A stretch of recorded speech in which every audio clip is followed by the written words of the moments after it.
Shalom. So today we're going to look at three things: the Son of God, or the sons of God. We're going to look at the virgin birth Messiah, and we're also going to look at the curse of Adam and how a virgin birth Messiah relates to it. But first, let's deal with the concept of the Son of God. When we hear this term, Son of God, and when we relate it to the Messiah only, it supplements this virgin birth doctrine, right? Because we start to think differently. Sometimes we don't even put ourselves in that bracket of sons of God. And at the same time, we will say, oh, I'm a child of God, I'm a son of God. Where is the confusion? It is in the concept. And this is how this Western world takes ancient documents and create mythology out of them, right? So when you're dealing with sons of God, what makes a person a son of God? You follow his wisdom, his knowledge, his understanding, his laws, his commandments, his statutes, and his judgments, right? So you are rebuilt. You're being modulated in his image, in his likeness, not physically, but your spiritual characteristics. So let's get this in the book of Romans chapter 8 and verse 16. Romans chapter 8 and verse 14, it says, "For as many as are led by the Spirit of God, they are the sons of God." So it's not a single son of God. Sons of God. You come from a particular tribe and you're keeping the commandments, because you can come from that same tribe, the descendants of Yahweh, and you still don't keep the commandment. You are still not remade or modulated in his image and likeness. Not the woolly hair, not the dark skin, not the broad nose, not the thick lips, but your spiritual characteristics, your reputation. So why is it that when we hear the term the Son of God, we only picture one person? You keep the commandments, you become a son of God.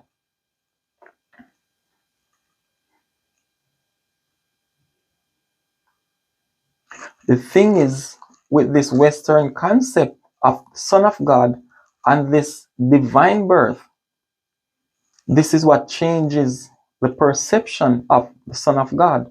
So you're no longer thinking about the keeping of the commandments. You know what you're thinking about? This biological Son of God that came out of his seed. Not the seed of man, but the seed of a God into a woman. And that is your belief system or concept of Son of God. This is why when you look at another brother keeping the commandments and so forth, or sister, guess what? You don't perceive a son of God. This is why you treat them the way you treat them. Because of what? Our perception has been altered. Other people who influence our belief system. So we have to come to this understanding of what makes an individual a son of God. Then we can start to see that in our brothers and sisters, the daughters of Zion, the children of Jacob in general. That's what we see when we look at them. We don't see individual personalities. We see sons of Israel, sons of God, princes of the power. That's how we need to look at each other. So now this is out of the way. What we're going to deal with is virgin birth Messiah. This video is not about whether a virgin birth is possible or it's not possible, but we're going to deal with the relation of a virgin birth Messiah to the curse of Adam.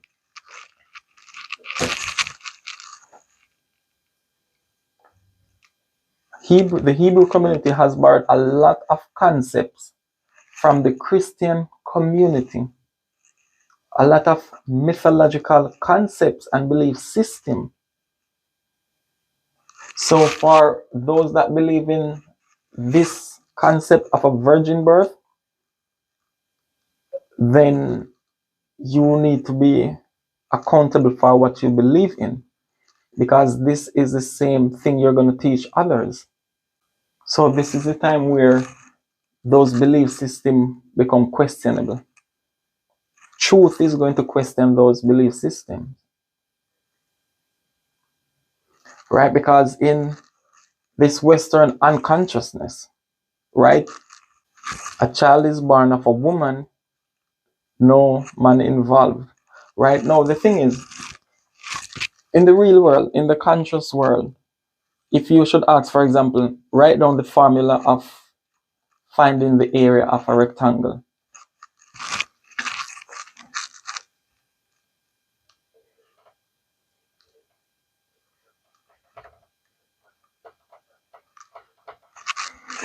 This is what you would write. Length multiplied by width equals the area of a rectangle. Now, what if you should say, write down the formula for conception?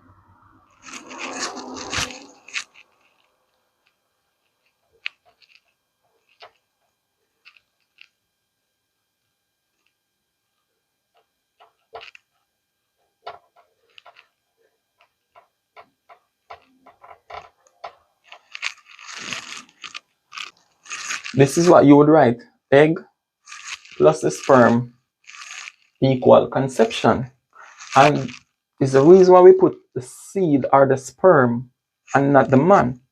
Because can a woman conceive without that? Of course. But this is essential to conception. So you cannot leave out the sperm or the seed, right? This is in our consciousness. However, in the Western unconsciousness, apparently it just takes a woman and a divine intervention, right? So what we're going to deal with now is the relation of that birth or that individual Messiah and the curse of Adam.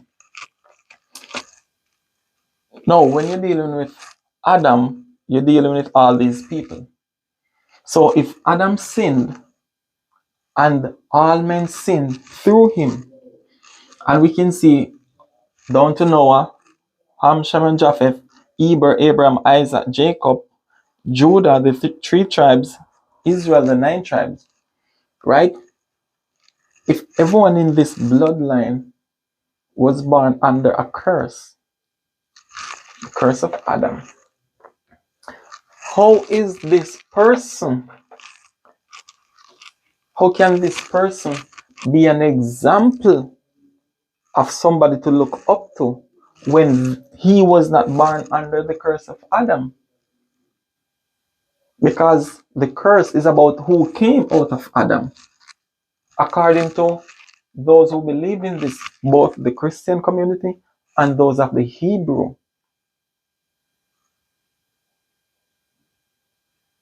So this video is not a debate about whether it is possible or not. It is about dealing with the curse of Adam and its relation. For example, if everyone came out of this genealogy was born under a curse, then it would take someone who was born under this curse of Adam to be an example of who we should follow, how we should break this curse. So this is where the fairy tale begins. You have a virgin birth child who is not born under the same curses as we are, and he comes and break the curses that he was not part of, and we should follow his example. That is not making any sense.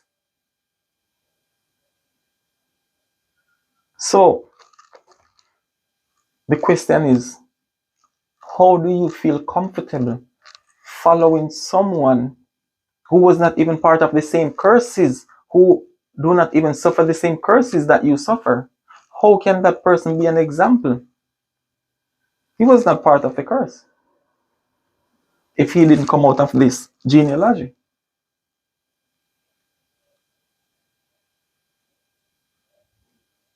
You see, this is what the Western world does. And then it creates the illusion as if the Bible is the one teaching all these things.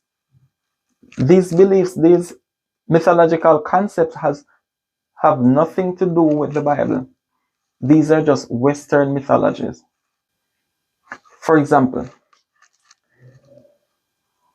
a lot of poor people like to listen to rich motivational speakers, successful people. Oprah Winfrey, the Morgan Freeman, and their quotes about "I did it, so you can do it too." How can these people be a role model or an example for you to follow up when they don't know what it feels like to? They don't know what is the price of 6 eggs, a box of milk. Um, they don't know what it is like to borrow some money until you get paid. They don't know what it feels like to not send your child to school because you don't have money for that day. How can they be a role model? How can they be an example for you to follow? I'm not saying you cannot follow celebrities. That's not the point. But I'm saying you would have to follow someone who had been in your position, who had lived that life that you are living. Like for example, Queen Latifah. I think she too had some tough times, before she got to where she is now. Right? She been through a lot of struggles and things of that sort. Fantasia, probably poor education, a lot of struggles. Those people, yes, you can use them as an example, but not the people who just got it without doing anything. They don't know what a rough life is. They don't know how to survive off a few slices of bread. How can you um, how can you take those people as role models? It's the same thing. You're taking a person who has never been in your position, who doesn't know what the curse of Adam feels like.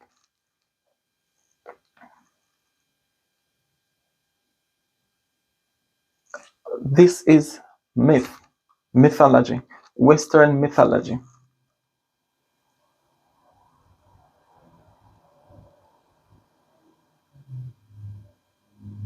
Imagine you are under the curse of Adam. You're gonna take somebody that is outside of the genealogy of Adam, and he's gonna be an example of breaking your curse. How is that making any sense? This is what doesn't make sense. So if the source doesn't make sense, whatever doctrine comes of it will not make sense. If something is untrue, it doesn't matter what comes out of it, it can never be true. It doesn't matter how it appears to be true, it doesn't matter how it puts on the cloak of truth, it still will never be true.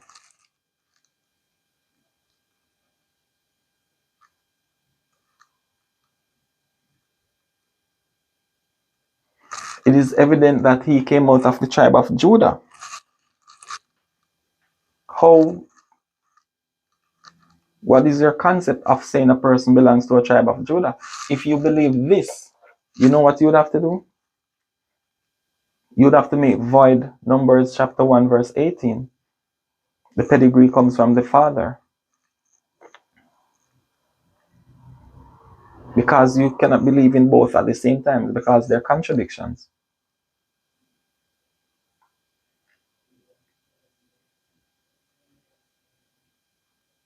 Because if you believe that he came out of the tribe of Judah, then how would you explain just the mother determining a child be born of that tribe when the entire Bible is about the genealogy coming from the father?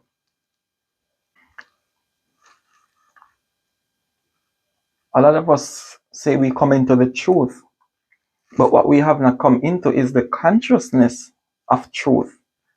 We come into different perceptions of truth, and this is where the problem is. Everyone is saying, oh, I'm woke, I'm woke, I'm woke, but woke to what?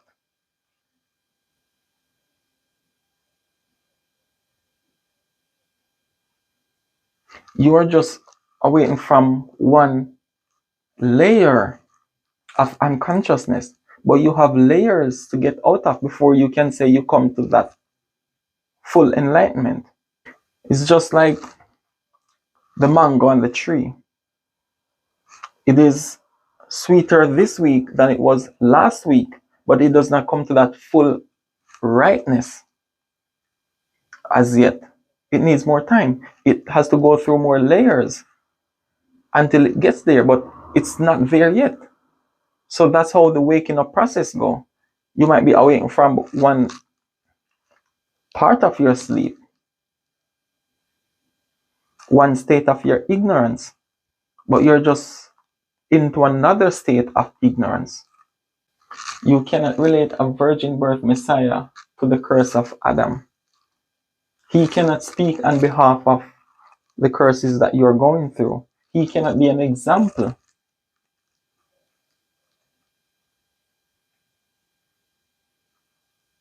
So they cannot be related. If you hold on to this ideology, you hold on to this, but they cannot be related.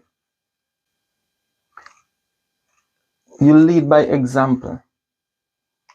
And if he is not part of this curse, he cannot be a leader by example.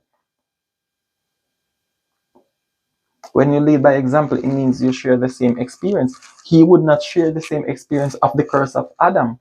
So therefore, this is just another Western mythology. Until you wake up from those belief systems, until you start to question those belief systems, even if it disturbs the ego, but question your belief system. Fear will rise, doubts will rise, sensations will change, but remain calm and question what you believe, what you've been taught, what you've held on to as truth for ever so long. Shalom.